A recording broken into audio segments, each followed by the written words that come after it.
we go. So I'll continue. We plan on all speaking for around 10 minutes or so on the presentation, which should leave us around 20 minutes for questions and answers at the end. If our questions and answers do go for a bit longer, if our 10 minutes all go for a bit longer than the 40 minutes, we still will allow for 10 minutes, 20 minutes of questions and answer at the end. And if some people don't get the opportunity to answer any questions, I will have everybody's contact details there for you to be able to reach out as far as the speakers tonight. And we'll also be sending out a link to a short survey later this evening, if you would all be so kind to fill out, to give us some feedback on how we can better improve these sessions. And hopefully you will all be able to join us for the next one. Fantastic. So the first speaker tonight we're having is Onus. Onus is a buyer's agent located there in Sydney.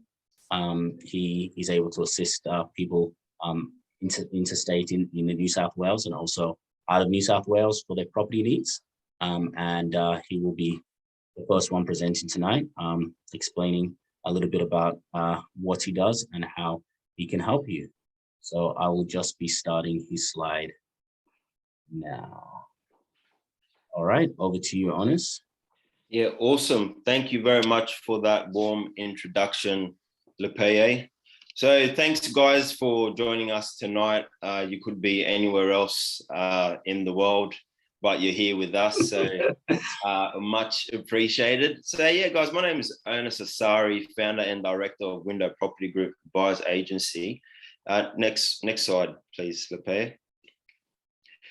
So my background, initially, I'm an electrical engineer by trade, and just working in the field and being on the construction site, working with several developers, I just gained an interest in property. And I also began my investment journey around that time. And essentially what I found was a lot of people were uninformed when purchasing property, purchasing a lot of house and land packages, didn't know how to do their own research and due diligence. I nearly fell into this trap by purchasing a house and land package myself.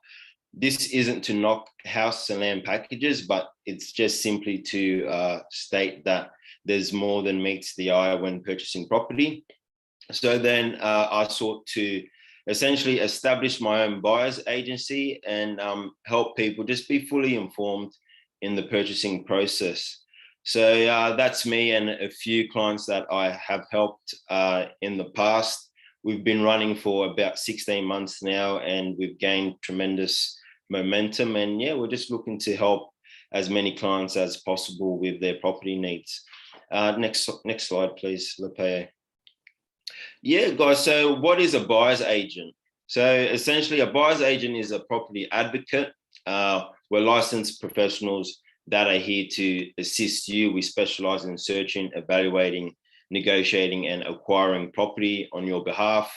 We essentially are your property project managers. So we liaise between all stakeholders in that process. So your mortgage broker, your solicitor, your pest and building inspectors, and any other parties involved, whether you're buying as an individual or as a group.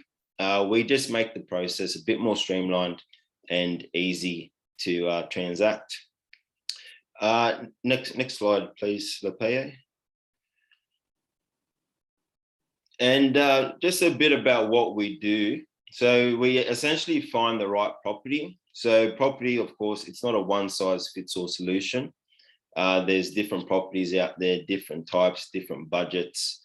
So essentially we work with our client to find them the right property that suits their needs. Another value add is access to off-market properties. So about 50% of properties transact offline. They're not readily advertised on realestate.com and Domain.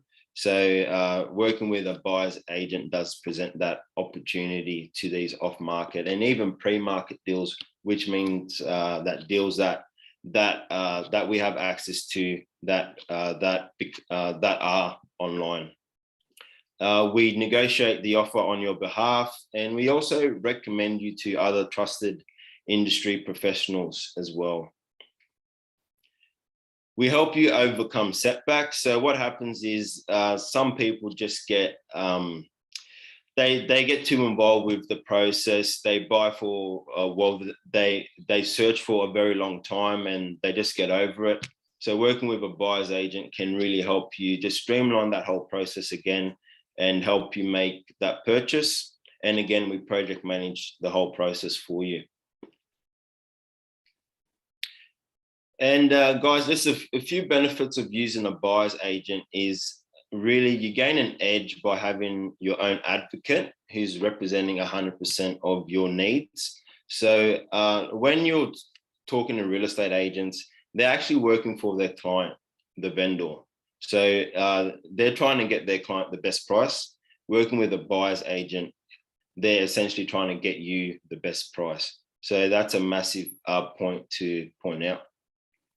We understand the complexities and the process of buying properties, and we're objective about property. There's no emotion involved. It's simply about getting you a result.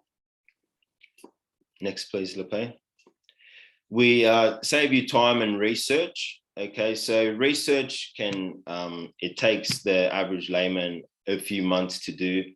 We're actively researching these markets day in and day out. And we have the ability to negotiate and obtain the best price for you and the best terms just by leveraging research and data that's out there. In terms of sourcing the correct property, we do have access to markets that will suit your budget. And these markets aren't readily available to the average layman as well. Some people want properties with specific rental yields and specific prospects for capital growth. We help with all of these criteria. Next slide, please, Lepe.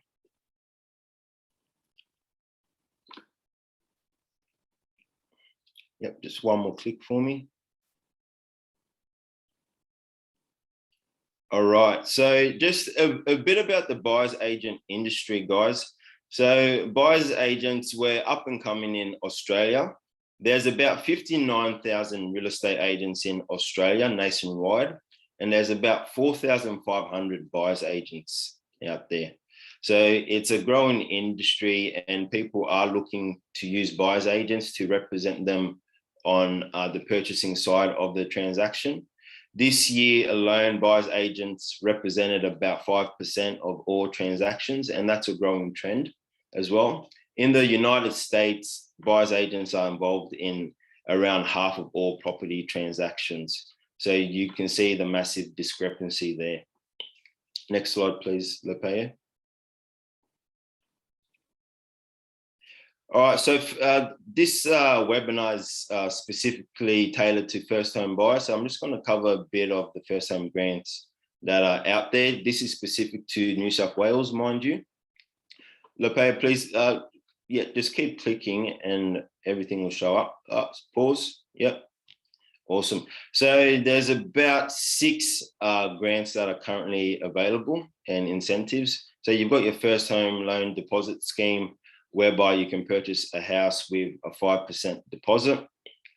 So talk to Madupe about that. New home guarantees as well, whereby you can purchase a new build for around that 5% deposit as well, and it's capped up to 950,000. This is good for single parents with at least one dependent under 16 years old. They can purchase property with a 2% deposit right now. And you've got your first home owner grants, whereby you get a rebate of $10,000, and also your first home super saver scheme, whereby you can save up for a deposit within your super. Next slide, please. Yeah.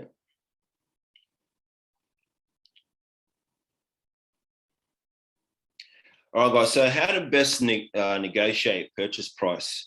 So the first step really is seeking pre-approval. So finding out from your bank or your mortgage broker how much funds you have access to the reason why I advise people to do this is simply because there's no point going shopping without knowing what your budget is. So if you've got pre-approval for 500,000 and you end up looking at properties that are 600,000 or 900,000, then you're simply wasting time. So getting pre-approval is a massive way to just streamline that process.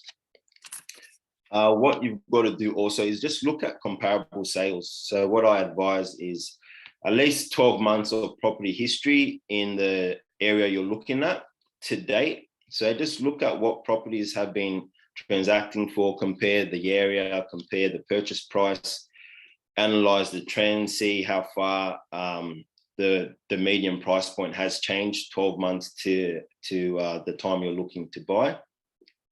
Another way to negotiate the purchase price is just findings in the pest and building inspection. So this one, it's a really good way to just negotiate a deal by way of settlement allowance, for example. So let's say if you've got a few leaks, if you are buying established, getting a pest and building inspection during a cooling off period can really arm you if done correctly. You can negotiate anywhere from $4,000 upwards. It just depends. But yeah, just having that report would really support you in that purchase. Communication is important. Always communicate to the real estate agent. Find out why the seller is moving. Is it a divorce? Are they looking for a quick sale? Find out the motivation behind why the vendor is selling, and get personal with the agent too, because that way the agent's going to give you more information, and that's going to arm you really and help you acquire that property. And if the agent is being ridiculous, or if they haven't accepted your offer, don't be afraid to walk away. Okay.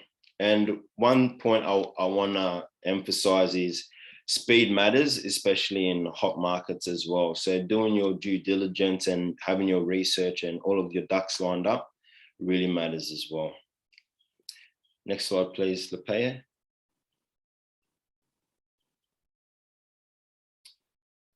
Awesome. So the importance of having a team. So what you've got to do really, and what I recommend before buying property, is just working out who your solicitor or conveyancer is going to be, working out who your mortgage broker is going to be, who your pest and building inspector is going to be, and if you're using a buyer's agent, just talking to them, and whether you have family or friends that are in any of these professions, or asking your buyer's agent for recommendations. It's really important to let them know of your intentions of purchasing property. That way everything's streamlined, and you're not kind of scrabbling last minute to find a good conveyancer or a mortgage broker during that whole purchasing process. Yeah, next slide, please. Yeah, spot on.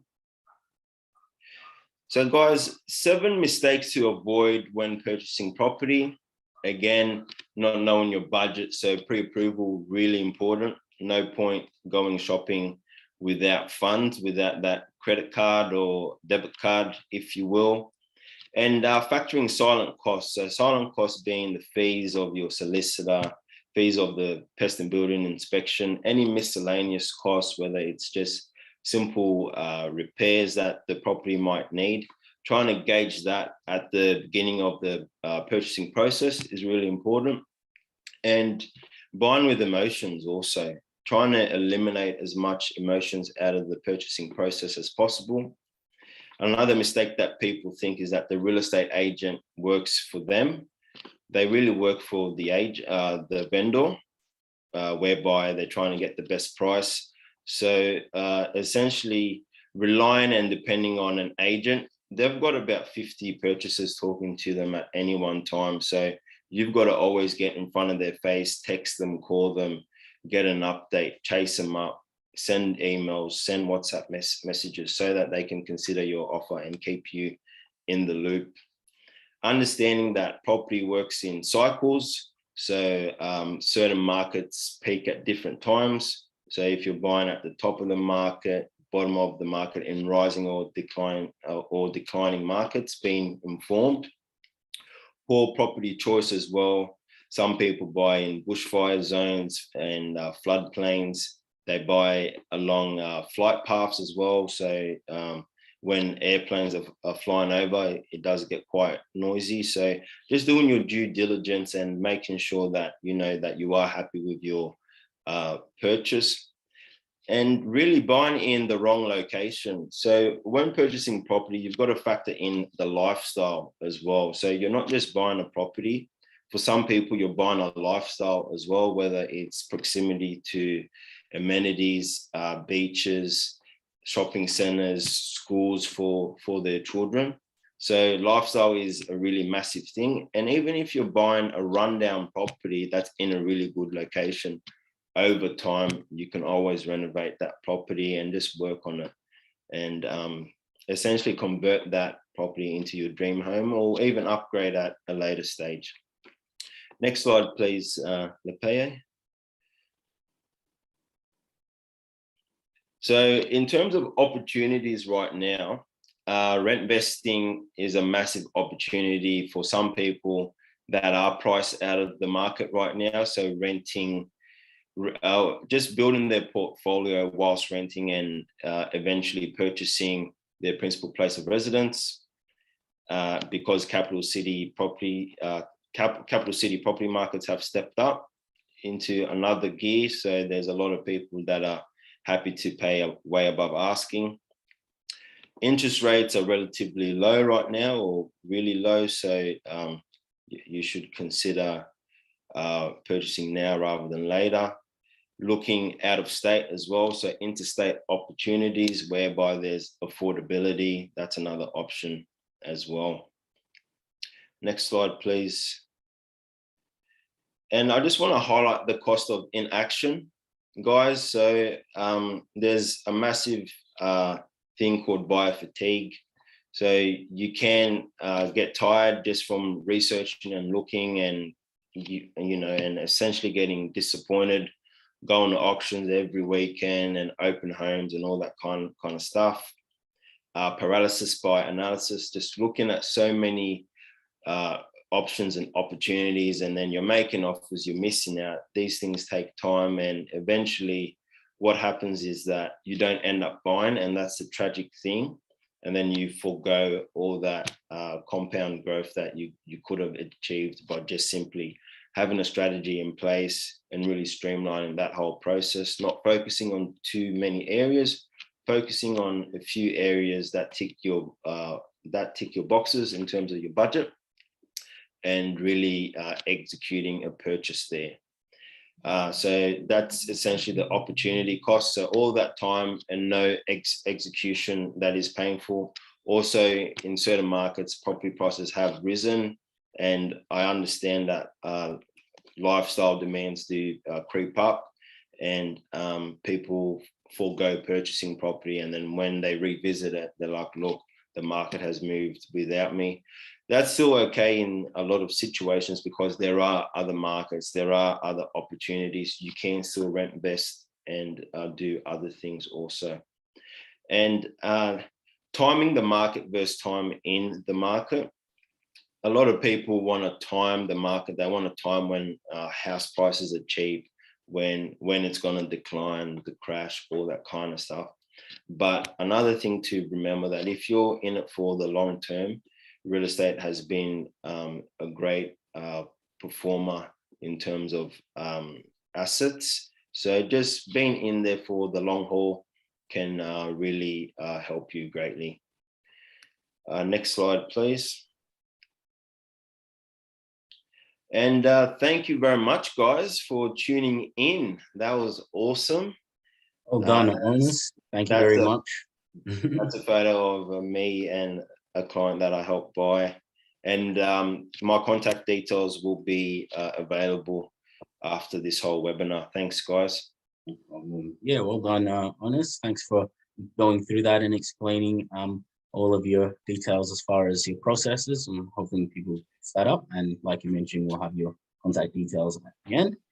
Next up, we will be introducing our very professional and fantastic mortgage broker, and she will be going over the lending processes with everybody. And we are excited to see what she has to say. And I will start the slide now. One moment. Hi, everybody. Good evening. Thank you so much for coming to today's webinar. My name is Modipe, and thanks for the introduction, Lope. Sorry, it's still not moving across. Let me stop and That's start. okay. Get lights at the stop and started. There we go. Share. Great. Yep, like Lope mentioned, I'm the lending specialist for GTM Finance. I help provide lending opportunities to first home buyers and investors looking to purchase a property. Tonight, we're here to give you an insight into how we can help you get the best opportunity when you're ready to purchase a property. And we would ensure that you do not fall into the trap of, applying for a loan when you're not ready. Buying a house is typically the most expensive purchase you would make in your lifetime. So it's really heartbreaking to see people trying to apply for loans year after year without the right information, thereby getting the loans declined. Next slide, please.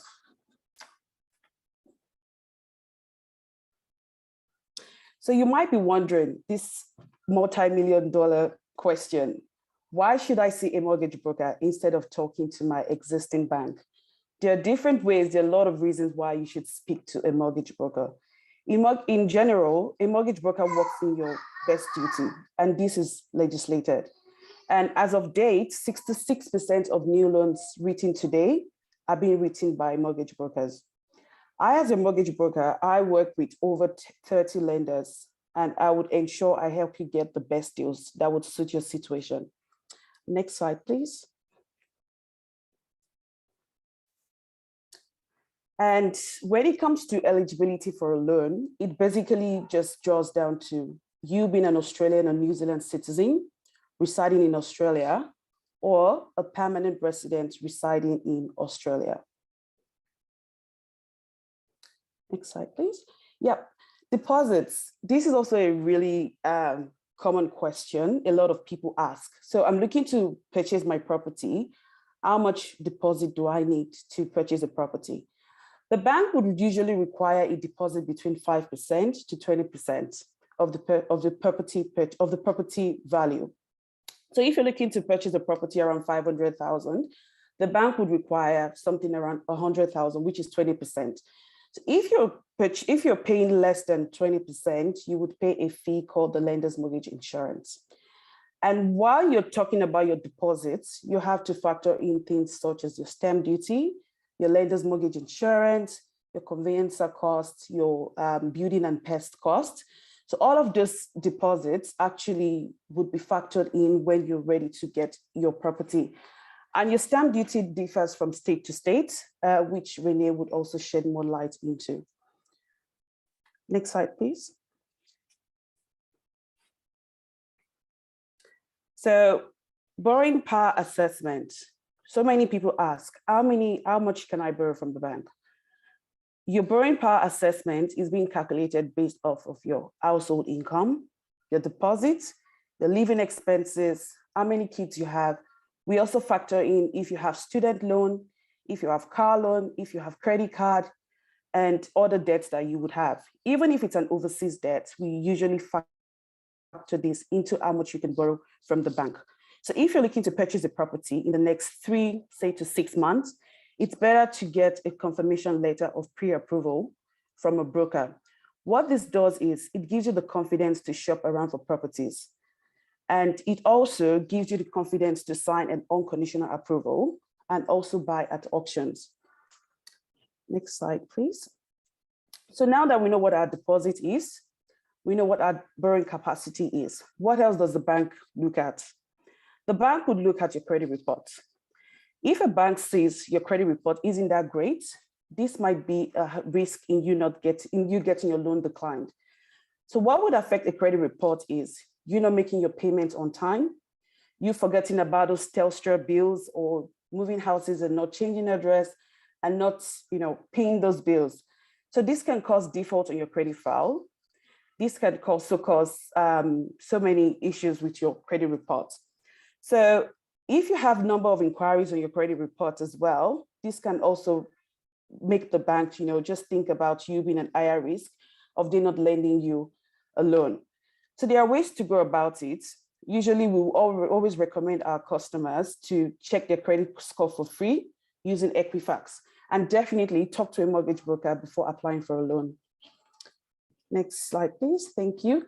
So now that we know what the bank is looking at before we purchase a property or before getting a loan, now we can talk about what sort of loan product would I get? Would I get a fixed rate? Would I get a variable rate? Fixed rate home loan means your interest rate is fixed for a certain time, and your interest rate is the same for that period of time. So usually your fixed rate will be fixed for about 1 to 5 years. And if it's by the end of the fixed rate period, it would revert to the standard variable for that point in time. And it has its own advantages and its disadvantages. Some of the advantages that comes with a fixed rate is budgeting is easier, which is really good for first home buyers. You're able to make predictable repayments at a fixed interest rate. And when interest rate goes up, your rate wouldn't be affected. Say, for example, you have an interest rate of 2.5% and interest rate goes up by 0.5%. Your interest rate wouldn't be affected during the period of your fixed rates. But some of the disadvantages that come to the fixed rate is you would not benefit from reductions when interest rate drop. And we've seen this over the past couple of over 2 years. When interest rate has dropped, people who were on fixed rate had to break their rate early, and they had to pay something called a breakage cost or exit cost. Also, if you have a fixed rate, you would have cap on your repayments. So whatever amount you're paying per month is the amount you would pay per month. You wouldn't be able to pay extra repayments or have an offset or redraw account. And if you do have a redraw account, say the bank would only allow you pay extra 10,000 during that loan term, and you wouldn't be able to access it until after the fixed rate loan term. Next slide, please. So what is a variable rate? Of course, variable rate is the opposite of a fixed rate. Variable rate fluctuates as the market fluctuates. So if the market changes and fixed rate goes up by 1%, you would be paying extra on your repayments per month. And with variable rates, there's always the advantage and disadvantages as well. You have freedom and flexibility on your repayment. You can always pay extra. You can always make use of your offset or redraw account to make extra repayment to reduce the interest that you pay over the life of your loan. And for the disadvantages that comes with variable rate, you can imagine would be interest rate changes. So you would have uncertainty in your repayment. Also, you would have added cost on loan features. So if you would have an offset account or a redraw account, you would definitely have costs on such loan features. And budgeting can be very difficult when interest rates goes up and down. And so if you're looking to get a property and you do not have enough savings or you do not have enough deposit, there are ways to go about it. We can always consider ways such as a guarantor loan. And this is your parents using their property as a security for you to purchase a loan. You do not need deposit for this at all. And you can borrow up to 105% of your property value. And that would factor in your stamp duty that you're paying.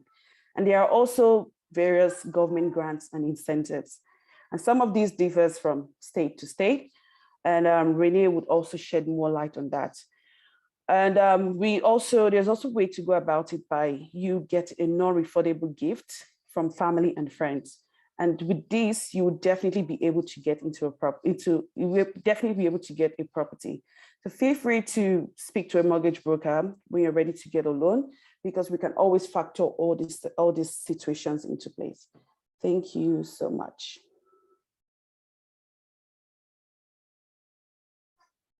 Well done. Thanks so much for that information there, Modupe. We do appreciate it. Hopefully everybody now knows what they need to be able to be confident in getting a home loan, and hopefully you will know to speak with a broker. Don't try and go to the bank first, because like you mentioned, they won't necessarily have your best interest at hand. All right. Next up, who I'll be introducing is Renee. Renee is a solicitor, also based in New South Wales in Sydney, and she is able to assist clients when it comes to contracts and reviewing of loans and a whole of contracts and a whole bunch of other things, which she'll be able to do a better job of explaining than I am. So I will be switching over to a slide where she'll be able to get started. So Thank you. No problem. Start the slide, 1 moment.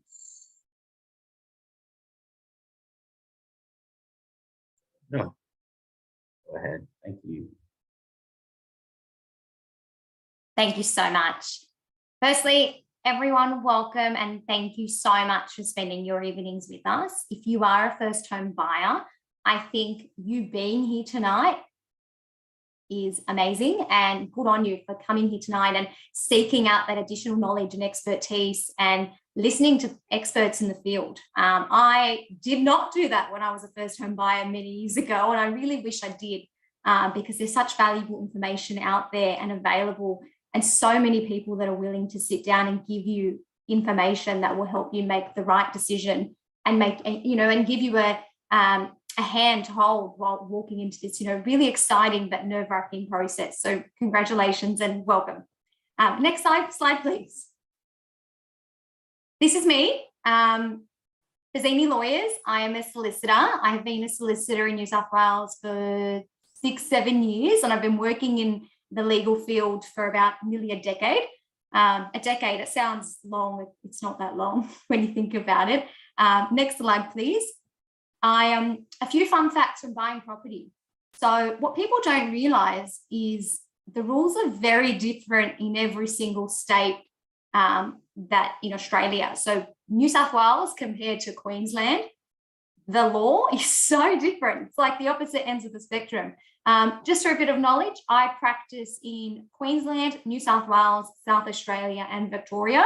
So those are the 4 states that I can assist you in, and those are the 4 states that I practice conveyancing in. So the sale and purchase of a property.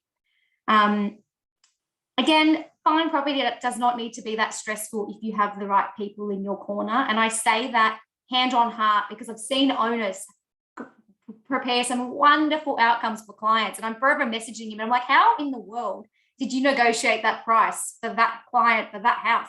How? So it's just about having the right people in your corner, and it doesn't need to be that stressful. And if you are a first home buyer, there's lots of really, really great government assistance out there. It's just about understanding how to tap into that government assistance, which I'll talk about in a little bit later. And lastly, stamp duty. Stamp duty is the great tax of Australia, and it's that added expense that you do need to calculate in addition to your borrowing capacity, because you do need to pay stamp duty. Of course, it can be added to your loan, but it is a large expense that needs to be included and needs to be thought about. Next slide, please. Thank you. A contract for sale. A contract is the exciting, very large agreement which specifies the terms and conditions between a buyer and a seller, and it specifies all the terms that would be relevant to that purchase or that sale. It's important that people realise those contracts are prepared in favour of the seller, because that's who prepares the contract. So it's really important that purchasers get those contracts reviewed before signing on the dotted line, so that they understand the risk and they can minimise the risk. A purchaser's solicitor does have the ability to negotiate terms of that contract prior to signing. So for example, the standard settlement clause in a contract is 42 days. That's the standard, but it could be changed depending on what the seller has put in there. But there are circumstances where a purchaser says, I need a 3-month settlement. Do you think the seller would be open to that? And sometimes they are. And sometimes that 3-month settlement allows the purchaser to save that extra pretty amount of money, or whatever those circumstances may look like.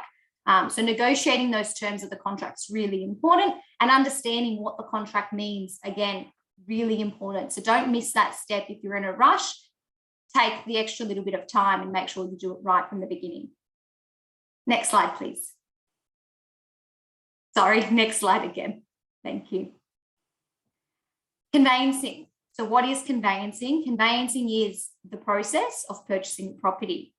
I will make it sound as simple as I can because that's my goal in these processes, is to keep them simple because they don't need to be complicated. First step, understanding the contract, getting the contract reviewed, signing, paying some money. And then of course, once money is being paid, we have a little bit of a period in between signing the contract and settlement. And settlement is when the lump sum of the money is paid. And finally, keys are handed over. So the most exciting bit, right? When you get the keys to your new place. Next slide, please. I will talk about New South Wales for a moment, and purely New South Wales, these particular rules are very different per state. So please seek out assistance if you would like some guidance on your particular state or a different state that's not New South Wales. But for your knowledge, in New South Wales, in order to obtain the first home buyer's benefits in New South Wales, there are 4 rules that must be met. The first one is you must be over the age of 18. You must be an Australian citizen or a perm resident. You cannot be a foreign resident. You must be a perm resident. You must have never owned property in New South Wales before, or Australia worldwide. And also, and lastly, you must live in the property for a continuous period of 6 months in the first 12. And when I say continuous, you can't just go live in there in a month, rent it out for 3, go live in there a month. No, you must live in it for 6 continuous months within the first 12, and you are able to tap into this scheme. So what do you get? If the property is an existing dwelling, meaning someone has lived in it before, it's standing, you can see it, and it is under the value of $650,000, then yes, you may get a full stamp duty exemption, which is a lot of money and a great incentive for first home buyers. If they're buying a property existing, which means someone's lived in it, you get a full stamp duty exemption. If the property is an existing dwelling between $650,000 to $800,000, you're entitled to what's called a concession of stamp duty, which is a discount. That discount is quite attractive when you look at the bigger scheme of things. You could be saving almost nearly half of the stamp duty amount if you purchase a property within those limits. Next slide, please. More benefits if you buy something brand new. Brand new could mean off the plan, or it could literally mean no one has lived in that property. It's recently been constructed. It's pretty, it's brand new. In those circumstances, you get an added benefit. If the property value is under $600,000, you may tap into a $10,000 grant, which will be given to you from the Australian government at the time of settlement, which is a wonderful incentive if you buy a brand new property. So you also get the full stamp duty exemption, and you get this wonderful, very pretty, attractive $10,000 grant, which could, buy all your furniture and things like that. So it's a really great incentive for buying brand new. If you're buying a home and land package, or if you're buying separate contracts where there is a separate land and a separate build contract, as long as the total amount does not exceed more than $700,000, then you can still tap into this scheme and tap into the full stamp duty exemption and the $10,000 grant. Again, New South Wales, these stats are New South Wales. If you would like me to explain to you the varying schemes and first home owner benefits in Queensland, Victoria, or South Australia, please don't hesitate to send me an email, give me a call. I'd love to have a chat. I can explain that to you, because there are some great schemes out there. It's just about understanding which schemes are available to you and what state you're buying in. Because if you're in Queensland, but you're buying in New South Wales, then the New South Wales schemes applies, and obviously vice versa. So again, there's so much wonderful thing. There's great information out there. Don't hesitate to reach out to myself or my colleagues here. We can help you. I'd love to help with some, information and guidance and wherever I can. Next slide, please.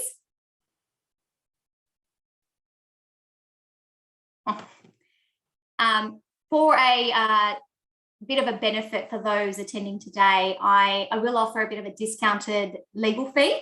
I'm happy to offer a $1,500 legal fee. My fee is normally $2,000 for purchases or sales. Happy to look after you. Just please mention that you were here tonight and watching this great webinar.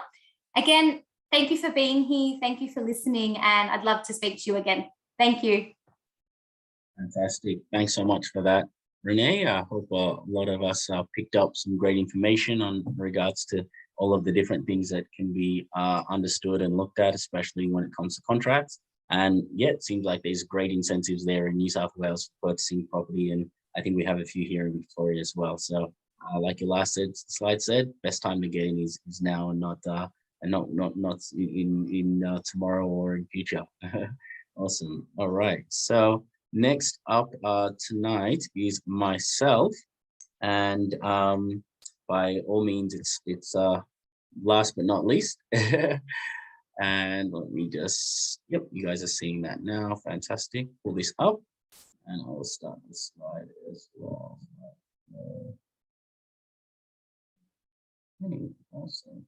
So general advice warning, this was applicable to everybody's slide. So this didn't make it onto the first presenters that switched later on. So any advice from this webinar is general of nature only and has not been tailored to your personal objectives, financial situations and needs. Please seek personal advice prior to acting on this information. Any advice from this webinar has been prepared without taking account of any of your objectives, financial situation or needs. Because of that, before acting on the advice, you should consider the appropriateness to you, having regard to your objectives, financial situation and needs, okay? So a bit about myself, I'm a financial advisor, some qualifications, Master of Finance, Bachelor of Science, Diploma of Financial Planning, Certificate for Mortgage Finance and Mortgage Broking, and also just recently completed the SMSS Specialist Accreditation. And a lot of people probably wondering what a financial advisor does. So the main 4 areas of financial planning, there are a few other ones, and some financial planners do specialize in different areas, is personal insurance. Personal insurance encompasses and covers your life insurance, total permanent disability, your income protection, which covers you if you are injured or sick and cannot work due to sickness or injury, and also trauma and life cover. So life, TPD, income protection, and trauma is 4 of them. You can hold these type of insurances within your superannuation, except for trauma, and you can also hold them outside in your own name. Okay, so some of the differences is cash flow and also some definitions. If anyone wants some more specific details, reach out to me.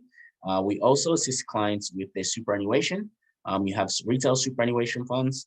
Most people are in industry funds, and some people also have self-managed super funds. Essentially, the main 3 things we're looking at with people's super funds is the fees they're receiving, the asset allocation, which is how you're invested, and also the performance, how it's growing. Because of course, if you're having to mandatory contribute or have money going to super, you want to make sure it's growing as best as it can. We also help clients with investments. So I'm a goals-based advisor, which indirectly means I help clients achieve their goals through investment. So if they have investment goals, it is curtailed to their goals. For example, if somebody's looking to purchase a house versus somebody who has a house and is looking to invest, the investment advice I'll provide for 2 of those individuals will certainly be dependent on which one of those, since their circumstances are very different. They also have other asset classes that clients can invest in as well, which is also equities, shares, property, bonds and commodities. And there's also cash flow modeling and budgeting that I can help people prepare. So how this relates to purchasing property as well, or looking at for first home buyers, is a lot of clients that I come across has that goal of being able to purchase a property, but they have a bit of restrictions on being able to get there and don't know exactly how to achieve that goal. Okay, so one general information that I've seen that a lot of people do that works fairly well is the notion of paying yourself first. So what it means to pay yourself first is having, account where you can have money that you're not particularly having access to or spending. And for this example, let's say household income after taxes is $7,000. I know that's fairly high, but let's say that's combined income, and the expenses is $4,000. that would leave $3,000 that could be saved. So after the person's got paid their $1,500 per paycheck or $3,000 of savings monthly, if they first put that in their savings and then just survive off of the other 4K, that I usually see people are able to do a lot better in as far as continuing to keep up with their savings. For example, if a client was able to save $3,000 a month, in as short as 16 months or a year and 5 months, they would have been able to save $50,000, which would be nearly 10% towards a home deposit, not including, of course, duties and other fees that needs to be paid. So a lot of people think it takes so many years, 5-10 years to save. That's what the media, likes to pipe up about, because they want everyone to spend and get out there and max out their credit cards. But as we've just explained here, it is possible to save up a deposit much quicker if people are disciplined on doing that. And another thing I want to highlight and touch on in regards to what's affecting property markets is inflation. You've probably hearing that buzzword around on TV and the news and in other people's conversations. And essentially, inflation is the rate of increase in prices over time. The government aims to keep inflation at around 2 to 2.5%. And due to the pandemic that we've been in, governments have been trying to stimulate the economy. And what they've done to do that is they've been printing money and currency, which is effectively known as quantitative easing, right? So with a lot more money in circulation, what's happening is your purchasing power, the amount of money you can use to purchase items is going down that relative to what the items are costing. As you see this chart here, it shows coffee was 25 cents, a cup of coffee was 25 cents in 1970, which in 2019 was all the way up to $1.59, which is a 600% increase, right? So due to that extra stimulus and amount of money in circulation, price of everything has been going up and has gone up due to this extra cash. Just a few examples here. This is based on the US Consumer Price Index, but since, of course, Australia, we do import a lot of our goods and services, a lot of these prices have been relative to us. You've seen the price of beef has gone up 24%. Price of used cars, a lot of people have seen it more than new cars. You're lucky to get a new car in the lot. Hotels have gone up 26%. We've also, gasoline or petrol was down to $1 during 2020, 2021. Now it's closer to $1.80 for a regular unleaded. So certainly we're all seeing the pinch and the increase in costs of things going up. So how obviously this is relating to property and is interest rates, okay? So the RBA, Reserve Bank of Australia, who's the one who decides on interest rates that lends to banks, when they want to stimulate the economy, they decrease interest rates. People don't get as much money to save in their bank account, which encourages people to be spending outside. And the other way around, when there's too much spending going on and they want to have people save more, they increase interest rates, which then helps people save some more. So they have those levers to push to try and get the desired result. As we've seen over the last 3 to 6 months, interest rates are on the way up. And how this is obviously resulting is two main things. One, the purchasing power of people, serviceability, as Modupe explained, is reducing. So somebody on 100,000 who could potentially borrow 500,000 before might only be able to be borrowing 400, 450,000 or a lower rate, depending on how much they increase interest rates. So due to the low interest rates that we had before, prices obviously skyrocketed, as you've seen over the last years, which has made it a lot more difficult for people to get in the market if they already were not in there. To show examples of exactly how much the rates has increased over this short period of time, as we see Sydney, December 2020, the median price on houses was 1.05 million. And currently the median price on houses in Sydney is 1.6 million. So that was an increase of 33.1% within those 12 months. So time in the market certainly is, again, beats time in the market. And a lot of people are losing out on a lot of equity appreciation and growth by not being having property. So it's definitely something people should consider as part of their portfolio due to the advantages and the appreciation that some people have been able to receive. As well as, as I was mentioning, inflation, one of the ways people can try and hedge inflation, or I've seen, and this is generally general advice only, is having their assets or having their wealth stored up in things that are physical assets like real estate and gold, due to the fact that obviously that cannot be duplicated and printed. So it is a fairly good hedge against inflationary pressures. And hence, since that much more people are looking to get out of fiat, which is currency, that has also escalated and increased the amount that people have put their money into property. So lower interest rates, people trying to get out of cash, those are all of the recipes that have increased rates to property prices to where they are today. And lastly, I would just want to go over a quick scenario. Of course, not everybody has to rent, has to buy, they also can rent. And some people might be in a position to buy and they might be asking themselves, should I rent or should I buy? Which one should I do? That's a common question that clients come to me and ask as well. So this example, it's two identical properties in the same location. They both cost $500,000.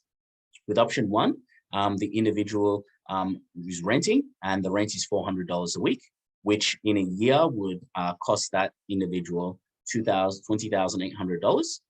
It is a sunk cost, meaning they are not going to retrieve that money back from the landlord, because the landlord obviously keeps all the rent, and you know that's the price of getting to stay in the resident.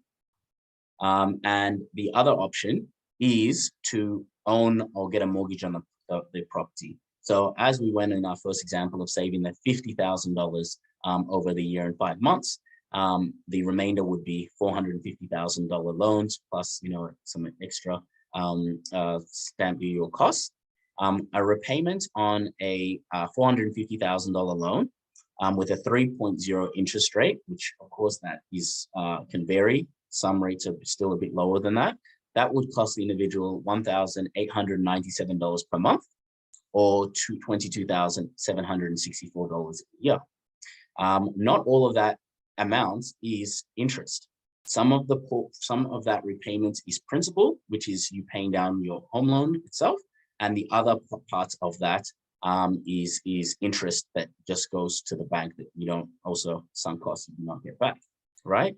So $13,500 basically is the portion you don't get back, versus someone who is renting who also didn't get back $20,800, right? So the difference between $20,000 and $13,500 is $6,500. So someone looking at those two examples might think that, oh, wow, $6,500, that's extra money in my pocket. And that, you know, is putting me in a better position to do some other things with that money in the future. But that isn't the whole picture. Remember, in the few slides before, I mentioned that prices in Sydney went up from 1.05 to 1.6 million within a year. So if that same property that this individual bought who owned the property also went up similar, close to this amount of 50%, not only did the person he's saving $6,500 per year in owning versus renting, they also are having that benefit in equity. So if that person sold 12 months after they purchased the property, they will potentially gain $500,000 from Sydney. It was a Sydney home, average Sydney home. And I'm not sure on other states' laws, but in Victoria, you do not pay any, I think it's nationwide, you don't pay any capital gains tax on assets on your principal base in residence and selling after 12 months. So certainly that's quite a big difference between the two. And a lot of people could understand what type of, you know, differences there would be if they chose to rent instead of owning. And though it's not always obviously rosy and it's not always going up all the time. Some risks people should consider is prices do go up and down. And owning also does reduce your ability of mobility. Some people, if they do need to move out and move for a job or something, potentially, there could be issues with tenants and not get rent, which would then mean everything is paid by the owner. So certainly everyone's situations and circumstances is different.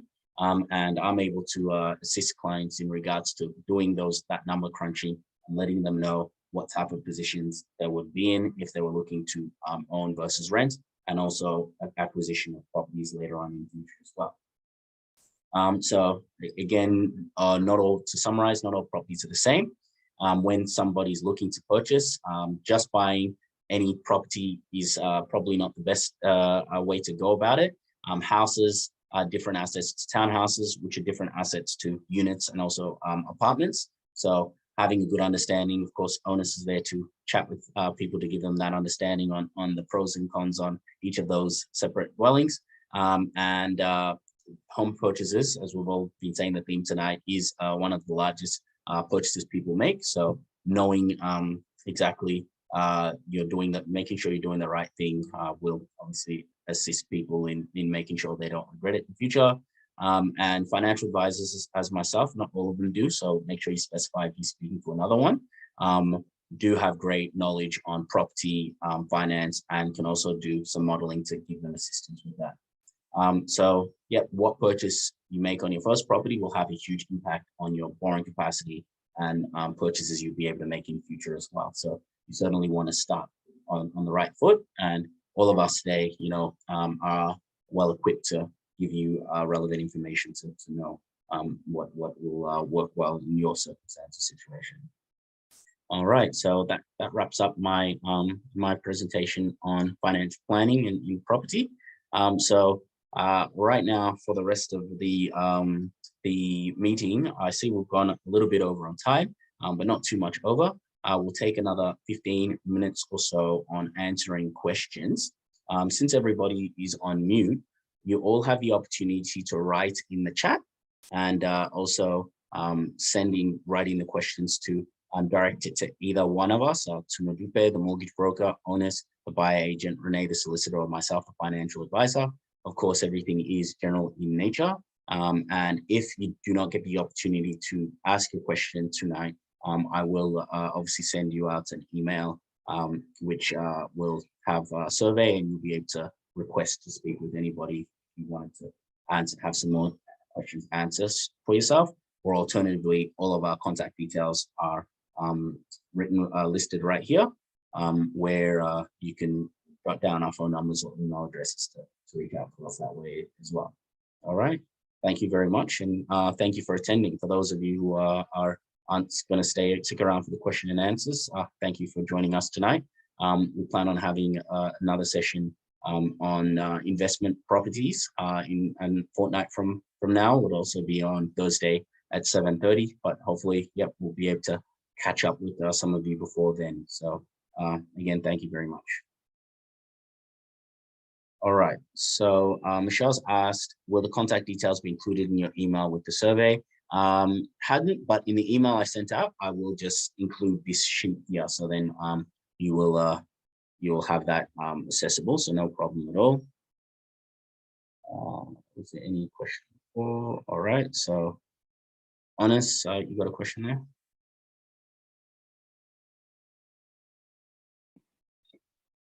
Yeah, hey, Ochuku. Yeah, so this question, this is a personal question. I'm happy to take this offline, just because one, I don't know your budget, I don't know where you're looking to purchase this house and land package, and there are so many other moving parts. So happy to give you my details and we can just chat about it better and then take it from there.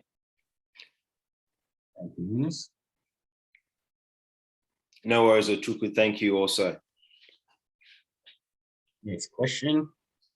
Don't be shy, guys. Like ask away, guys. Ask away. We're here for you. Absolutely. All right.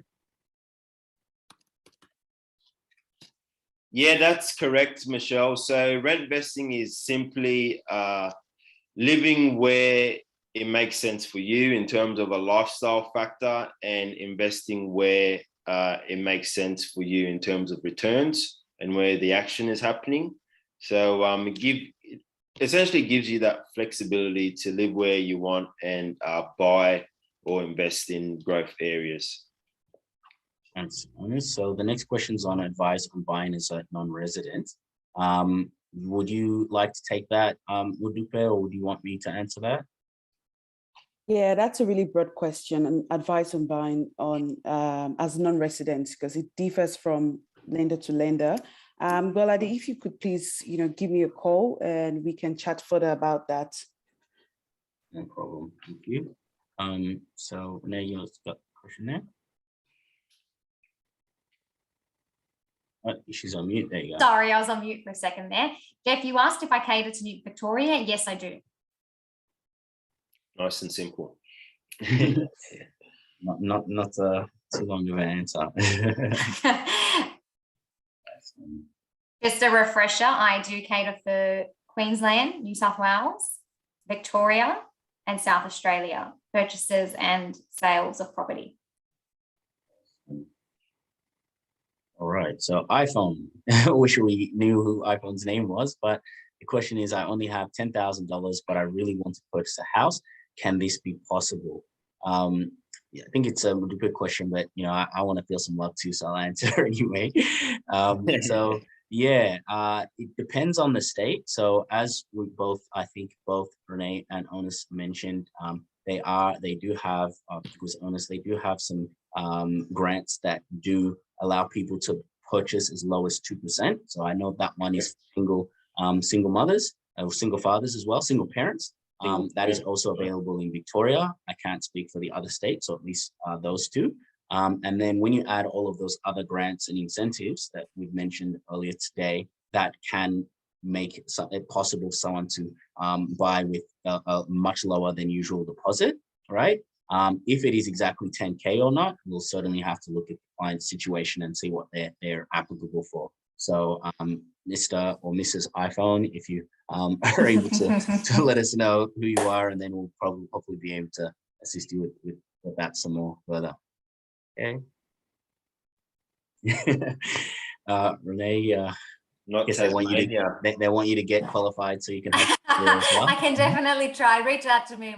I'll help you. Don't worry. And if not, I've got colleagues in every state that can assist. Happy to help. Okay, so I think that one's directed to you as well, Renee. Is it harder to legally buy property in a state you don't live in as a non-resident? You do not need to live in the state to buy a property. For example, I live in New South Wales and I own property in Queensland. You can own property in any state of Australia. There's nothing stopping you. And your second question is, as a single person with one income, would you be at a disadvantage of applying for a loan? I can't give financial advice, so I'll pass on to someone that can answer that question. So the question was, would you be at a disadvantage applying for a loan? Yeah, so that would actually depend on the client's circumstances. The general advice that I'll provide is, as of now, and rules always changing depending on who's in government, stamp duty is calculated per, sorry, not stamp duty. There is stamp duty as well, but land tax is calculated state-based. So after you reach a certain threshold of land value in Victoria, for example, a strategy a lot of people do is look at properties outside, because of the fact that the land tax calculation is different. Can't get in any more details than that, but basically there are different land taxes depending on the state that you're in, generally for everybody. So hopefully that sheds a bit more light in regards to that. Peter asked a question: if you have a commercial house, you have missed out on the first home buyer package. So to my understanding, the first home buyer package is for residential property.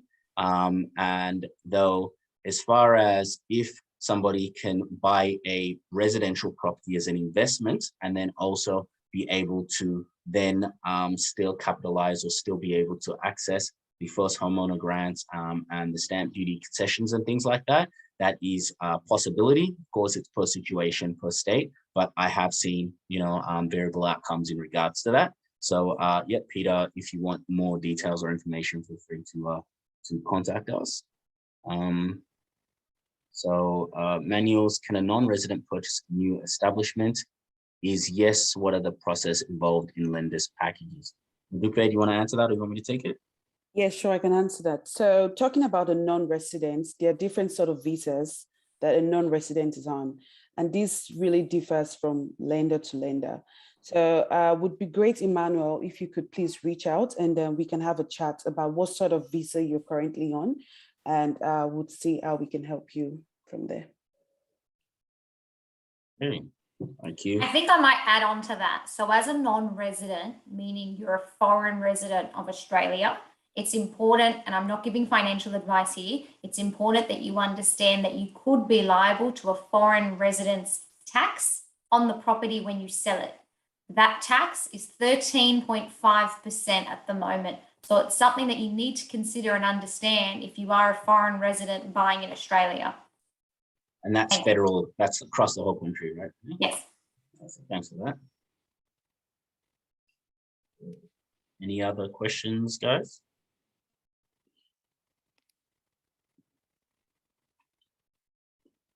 Well, we'll wait give a few more moments before we wrap up. Okay, I think that might be all. Oh no, there's some coming in. Now they're all flying through after. What a wonderful question.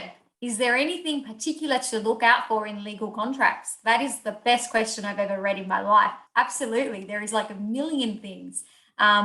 It's so important to get contracts looked at and reviewed properly by a solicitor or a conveyancer, because you may not understand the risk associated with something. And I'll throw in an example. In New South Wales, if there is a swimming pool non-compliance certificate, does anyone know what that actually means and what risk that poses to the purchaser? I'm going to pretend that was a rhetorical question and I'll just answer it. If you buy a property in New South Wales and it has a non-compliant pool certificate, it's actually the purchaser's responsibility to rectify all non-compliances, and it must be done within 90 days of settlement. If it's not done, the purchasers risk a substantial fine from council. So that little piece of information is one of the many things to look out for if you're buying a property with a swimming pool. Is it compliant should be your question, and that particular answer will be in the contract. If it's not compliant, the contract should also tell you why it's not compliant, whether it's a gate or missing a sign, or whether there's a big tree next to it, which is a climbable zone, and that poses a risk to public safety. So just one of the many things to look at.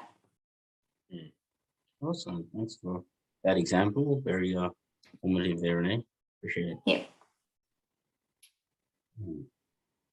All right. Broker than agent. So yeah, I can answer that one.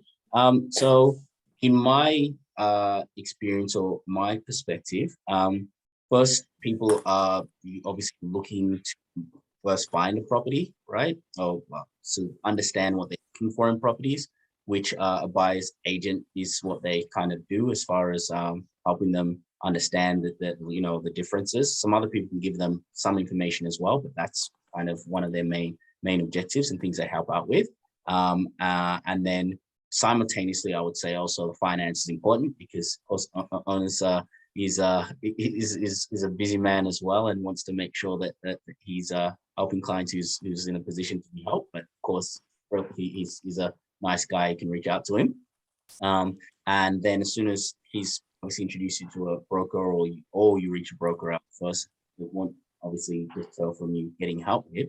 Then once you know what you're kind of looking for, they go hand in hand. So I guess you're not put at a disadvantage if you go to a broker first, right? And then they will understand your circumstance if you need a buyer agent or not, or simultaneously if you go to a buyer's agent first, then they'll obviously discuss what lending would be required on if you're able to afford what you're able to afford by speaking to a broker. Yeah. And then usually after that is when you get a contract which then that's where the solicitor comes into play, which you can, appoint as soon as possible or later on in the process. But the sooner, I'm sure Renee will agree, the better, so that there's no duress or having to rush anything. And then simultaneously at any time, you can have an advisor to help you navigate through the process as well. Medupa, you've got a question? Yep, I've got a question there. Just gonna read that out. I use Credit Savvy to check my credit score. Would you recommend me using Equifax?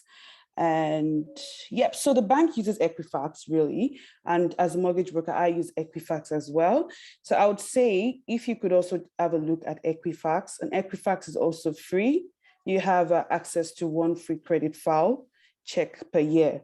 So have a look at Equifax and see what your credit score is.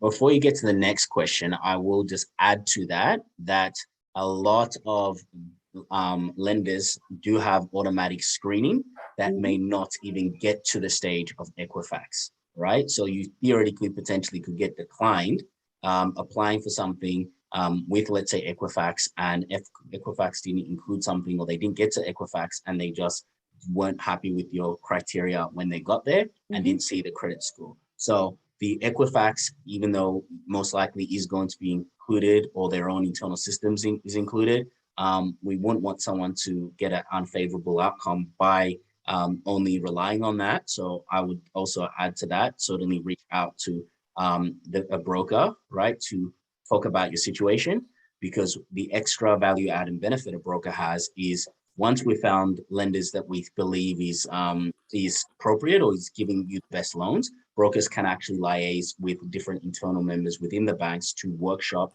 the deal to confirm and make sure that everything is looking fine. So therefore, there won't be any surprises, unpleasant surprises later on. So I thought I'd just add that.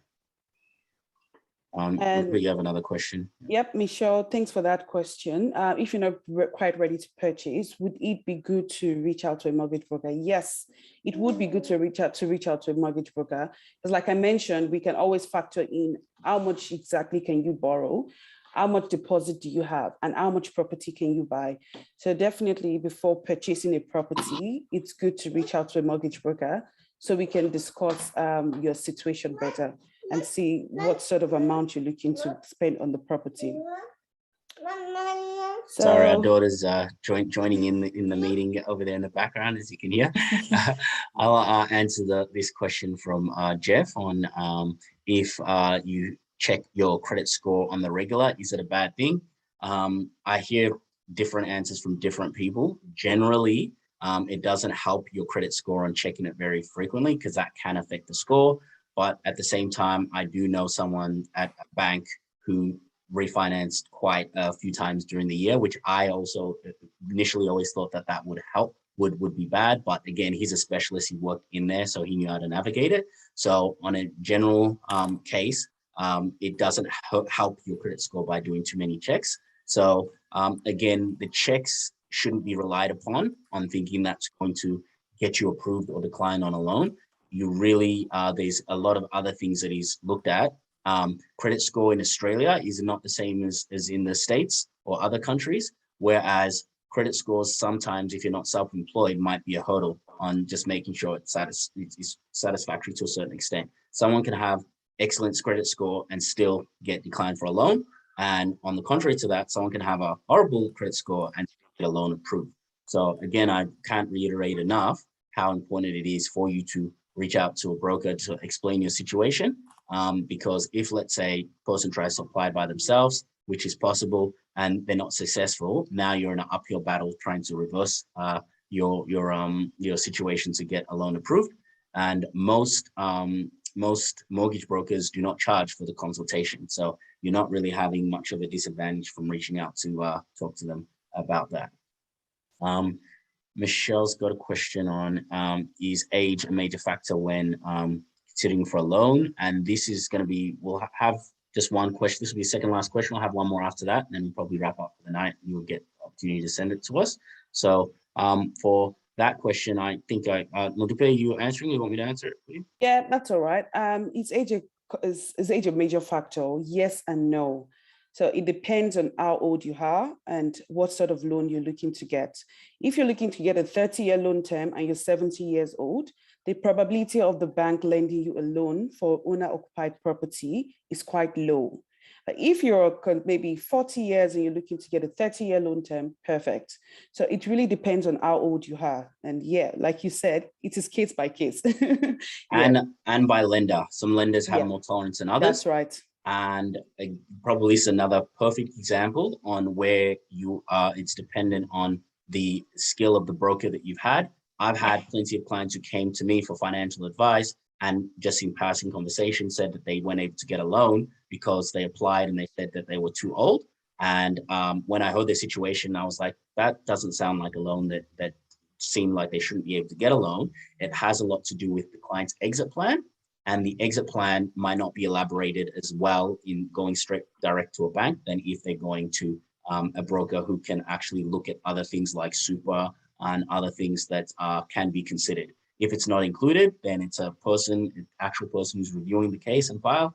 And if they haven't got that file created perfectly, they might be declined. But then if it's reviewed and has a good exit plan, it might be approved. So getting loans sometimes is not a science. It can be an art, and having a good competent broker can be the deciding factor on getting a loan approved or not. So I sound like a broken record, but keep on repeating it. Have a chat with the broker on that before obviously doing so. And I believe that was that the last question, or was there anything else? Or no, that was it. Sure. Yep. That's the last question, right, guys? Wasn't anything else that came in? No. Okay, all good. So thank you all very much for attending tonight, this first session. You've all been a great guests. We did appreciate your attending with us today, and we hope that you did get some use out of it and information. And again, feel free, don't be strangers, reach out to us. We'll be happy to assist and help. And hopefully we will see you again in a couple of weeks. I will send out some email reminders of event registration, and feel free to reach out to us before then. Everybody, Thanks, everyone. Yep, a good night. And yeah, we'll hopefully see you soon. Enjoy the weekend.